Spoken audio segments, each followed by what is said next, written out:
ડાબી બાજુ છાતીમાં દુખાવો થાય એટલે અનેક લોકોને હાર્ટ એટેકનો ડર પેદા થાય છે. એમાંય હૃદયની પાછળના ભાગે પીઠમાં દુખે તો શંકા વધારે મજબૂત બને છે અને એમાં ટાંકણી ભોકાય એટલે લોકો દોડે કાર્ડિયોગ્રામ કઢાવવા.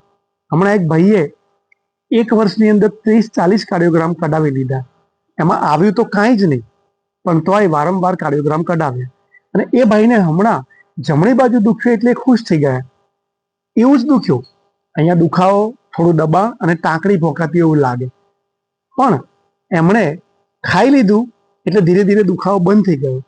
એટલે એમને ખબર પડી કે મારું પેટ ખાલી હોય ત્યારે પણ મને આવું દુખી શકે છે.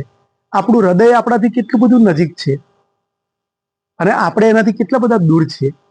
આખું બ્રહ્માંડ એક રિધમથી ચાલે છે, કોસ્મિક રિધમ. એ જ રિધમ કે લયથી આપણું હૃદય ચાલે છે.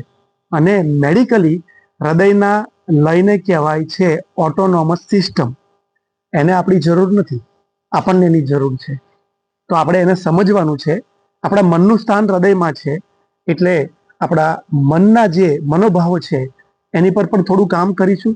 અને બીજા નંબર ઉપર આપણે જે જમવામાં લાંબો ગેપ પડે છે, એ ગેપ પડવાને કારણે પણ નીચેથી વાયુ એસિડ પિત્ત ઉપર ચડી અને અહીંયા દબાણ કરે છે. કારણ અન્નનળી હૃદયની પાછળથી જાય છે. અપાન વાયુ મુદ્રા, જે પહેલી આંગળી છે એ વાળી દીધી અને બાકીની 2 આંગળી અંગૂઠાની ટોચ જોડે જોડી દીધી. આ તમે કરો એટલે નાભીનો જે ભાગ છે ત્યાંથી લોક થઈ જાય. વાયુ જે ઉપર ચડે છે હૃદય સુધી, એનું પ્રેશર ખાસું એવું ઓછું થઈ જાય. એટલે તમારો જે દુખાવો છે, દુખાવો વખતે તમે આને કરી શકો છો. અને જે દિવસે દુખાવો વધારે હોય તો આ કરતા કરતા ચાલો, ન ચલાય એવું હોય તો ઊભા રહો, 2 પગ પોળા કરી ખુરશીની પાછળ ઊભા રહો. એમ કરવા માત્રથી તમારો દુખાવો ઘટવા માંડશે. સારામાં સારો આ ઈલાજ છે. બીજું, હૃદયને પોતાના પમ્પિંગ માટે, લુબ્રિકેશન માટે દરરોજ 2 થી 3 ચમચી ચિકાસની જરૂર છે, ઘી તેલની. એટલે તમારે તમારા ખોરાકમાં એ ઘી તેલ 2 થી 3 ચમચી રાખવાના છે. એને અને કોલેસ્ટ્રોલને જરૂરિયાત હોય ત્યાં સીધો કોઈ સંબંધ નથી. એટલે દર રાખ્યા વગર એ લો, એટલે હૃદય પોતાનું કામ સારી રીતે કરી શકે. અને તમે નિયમિત રીતે જો દરરોજ સાંજે કે રાત્રે સૂતા પહેલા પણ 20-25 મિનિટ ચાલશો તો જે પંપ છે હૃદય નામનો, એ પંપ છે, એ પંપને મેન્ટેનન્સ મળી જશે તમારા ચાલવાથી. આપણે આ દુનિયામાં એક સળીના 2 કટકા પણ આપણી ઈચ્છાથી નથી કરી શકતા. એમાં બહુ બધી વસ્તુઓ મગજમાં લઈને ફરીએ ત્યાં જ પ્રોબ્લેમ શરૂ થાય છે હૃદયમાં.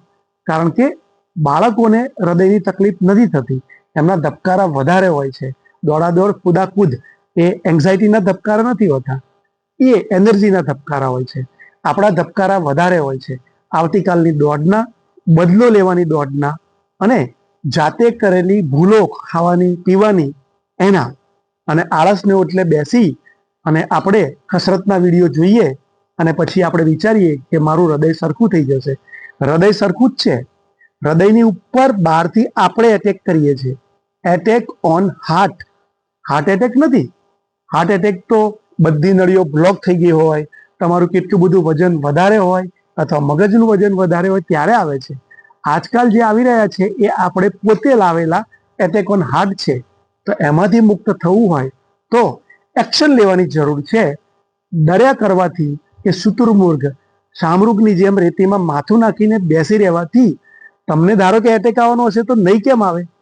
કાર્ડિયોગ્રામ તમે અત્યારે કરાવ્યો, 5 મિનિટ પછી તમને એટેક આવશે કે નહીં એવું કાર્ડિયોગ્રામ નહીં કહી શકે, જ્યોતિષ પણ નહીં કહી શકે.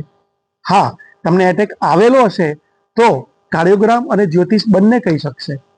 તો તમારે બદલાવું છે તો બદલાવા માંડો. એના માટે કોઈ ઔષધની જરૂર નથી.